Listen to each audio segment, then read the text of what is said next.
Professor Bhim Singh ने भगत सिंह जी की सोच विचारों से पैंथर्स पार्टी का गठन किया, जिसकी आज हम 40वीं वर्षगांठ दिल्ली प्रदेश पैंथर्स पार्टी मुख्यालय में मना रहे हैं। बहुत अच्छा लगा दहलवी साहब का एक ये, अभी दोबारा दहलवी साहब को मौका देंगे।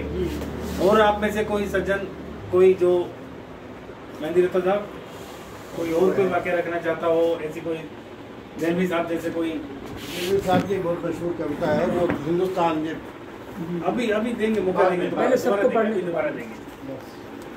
अब मैं हमारे बीच में अनिल शर्मा जी राजस्थान के प्रदेश अध्यक्ष नेशनल पैंथर्स पार्टी के, वो भी मौजूद है। अभी जाता हूँ मैं, पहले आपका नाम ले सका। अब मैं गुजारिश करूंगा जावेद खान साहब से। खान साहब, आप शहीद आजम भगत सिंह, राजगुरु सुखदेव जी के शहीदी दिवस और पैंथर्स पार्टी के साथ काफी लंबे समय से आप साथ रहे, जैसे कि आपने बताया जंतर मंतर पे। हम सब एक राष्ट्रवादियों के लिए मैं पुनः दोहराऊंगा कि हम सब राष्ट्रवादी हैं, हमें किसी और से मतलब नहीं है। पैंथर्स पार्टी की भी सोच, जैसे कि हमारे प्रोफेसर साहब ने लिखा हुआ है, एकता, भाईचारा, अधिकार, न्याय व विश्व शांति, यही सोच है। मैं गुजारिश करूंगा जावेद खान साहब से। धन्यवाद जोली भाई। 20 सालों से बोलते बोलते दिल करता है कि खामोश रहूं और दूसरों की बातों को सुनो, लेकिन मुद्दे कुछ ऐसे होते हैं इस देश में कि इंसान अपनी सारी कमजोरियों को भुलाकर और ऐसे मौके पे जमा होता है जहाँ पे जिनकी वजह से हमें आज़ादी मिली। आप बड़ी गाड़ियों में घूम लें, बड़े मकानों में रहें, बच्चों को अच्छी तालीम दें, लेकिन अगर आपके अंदर देशभक्ति और देशभक्तों के लिए अगर जज्बा नहीं है, देश से प्रेम नहीं है, तो ये वो सारी की सारी चीज़ें बेकार हो जाती हैं, ये माने नहीं रखती। इसीलिए आप देखेंगे आज के संसार में मंत्रियों के ऊपर जब करप्शन और दूसरे चार्जेस लगते हैं तो हमें तकलीफ होती है, आपको तकलीफ होती है।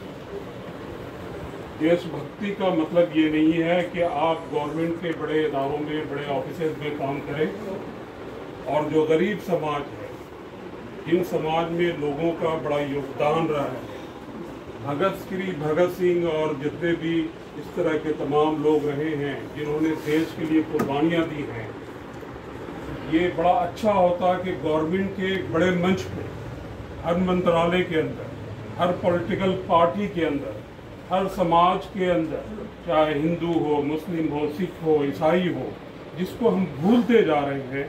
ये बड़ी अच्छी बात है कि पैंथर पार्टी ने हमेशा ऐसे मौके पे ऐसे लोगों को याद किया है जिन्हें देश और देश की आवाम भूल जाती है। पैंथर पार्टी और हमारे जैसा समाज सेवी हमेशा उन लोगों को याद करने की कोशिश करता है, आपको हमेशा दिमागों में एक चीज़ बैठाने की कोशिश करता है कि देश में, अगर देश में उन लोगों ने कुर्बानियाँ नहीं दी होती तो शायद इस भारत का नाम कुछ और होता। हम यहाँ पे इस तरह से बैठे नहीं होते। जो आज़ादी है हमें मजहब की, सियासत करने की और दूसरे और भी बहुत सारे पहलू हैं जिनमें हमें आज़ादी दी गई है। इन महापुरुषों की कुर्बानियाँ हैं, इन बड़े लोगों की कुर्बानियाँ हैं जिन्होंने इस देश के लोगों को जगाने का, उनको उठाने का, उनके हौसले की अफजाई करने का और वक्तन फ़वक्तन हमारे आप जैसे लोगों को इकट्ठा होकर उनकी यादों में कुछ अच्छी बातें करने का। ये वो दिन है जिसे हम 1 घंटे 2 घंटे मनाते हैं, लेकिन इसका असर पूरे सालों तक चलता है। और आज की डेट में जब सोशल मीडिया काफ़ी अच्छा काम कर रहा है, तो इस छोटे से प्रोग्राम को एक बड़े प्रोग्राम के तौर पर अपने कैमरे में कैद करके, अपनी वीडियोग्राफी करके, अपने फोटोग्राफ करके दिखाएं कि पैंथर पार्टी ने आज भी उन लोगों के लिए काम किया है जिन्होंने देश के लिए काम किया था। भूलने की ज़रूरत नहीं है। हम 50 लोग यहाँ पे बैठे हुए हैं, इसका मतलब ये नहीं कि 50 लाख से ज़्यादा माने रखते हैं। शर्त यह है कि उनकी आइडियोलॉजी क्लियर हो, भाईचारा हो, प्यार मोहब्बत हो, शांति का पैगाम जाता हो। तो ये वो 50 आदमी भी 50 लाख से भी ज्यादा भारी पड़ते हैं। ये समझने की कोशिश करें, ये कोई वजन से तौला नहीं आता, तराजू पे आप इसे नहीं नाप सकते। ये भावनाएं, ये प्यार मोहब्बत हमेशा जारी रहेगा। और मुझे लगता है कि पंथर पार्टी ने दूसरी पॉलिटिकल पार्टी के मुकाबले, जो तकरीबन यहाँ पे 2,500 पॉलिटिकल पार्टियां हैं रजिस्टर्ड इस देश के अंदर, पंथर पार्टी सत्ता में रहे ना रहे, उनके लोग जीत कर आए ना आए, उनको कोई पद मिले या ना मिले, लेकिन उन्होंने हमेशा, जहाँ तक मेरी जानकारी है और आपको भी जानकारी होगी, क्योंकि जब तक आप पंथर पार्टी को नहीं जानते, मुझे लगता है कि आपको यहाँ पे अपना होमवर्क पहले ही किया होगा, तभी इस पार्टी के प्रोग्राम में आप आए हैं। तो मुझे लगता है कि एक मोटिवेशनल फोर्स के तौर पे इस अवसर को हमें इस्तेमाल करना चाहिए।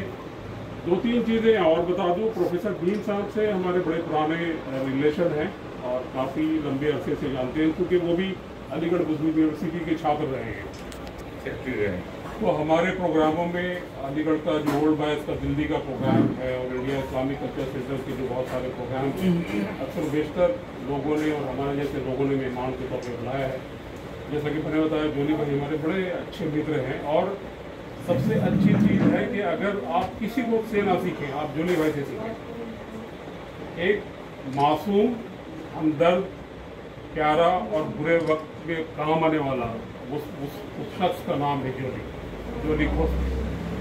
पैसे नहीं हो अगर उन्होंने अपने टारगेट बना लिए कि आज हमें ये प्रोग्राम करना है, चाहे उसका बजट 50,000 हो या 5 लाख हो, भाई साहब ने उसी तारीख में, उसी डेट में और इसी शहर के अंदर ऐसे ऐसे प्रोग्राम कर लिए कि बड़ी से बड़ी इवेंट कंपनियों ने भी हिम्मत नहीं की और उनके प्रोग्राम फ्लॉप हो गए। आप देखते होंगे बड़े बड़े मंचों में जो प्रोग्राम होते हैं फ्लॉप क्यों होते हैं? वो सोच नहीं है, वो भावना नहीं है, वो प्यार नहीं है। वो सोचते हैं कि हम 50 लगाएं और 5 लाख कमाएं। जोली भाई के अंदर ये सब खूबसूरती है और ये तमाम लोगों को इनसे सीखना चाहिए, मेरा अपना मानना है। और मुझे लगता है कि मैं अपनी बातों को यहीं पे समाप्त करूँगा और ये कोशिश करनी चाहिए हम तमाम लोगों की मिल के काम करें और एक अच्छी सोच और एक अच्छी सोच के साथ हम यहाँ पे जाएं, ताकि इसका असर और भी दूसरी जगहों में दिखाई पड़े। बहुत बहुत शुक्रिया।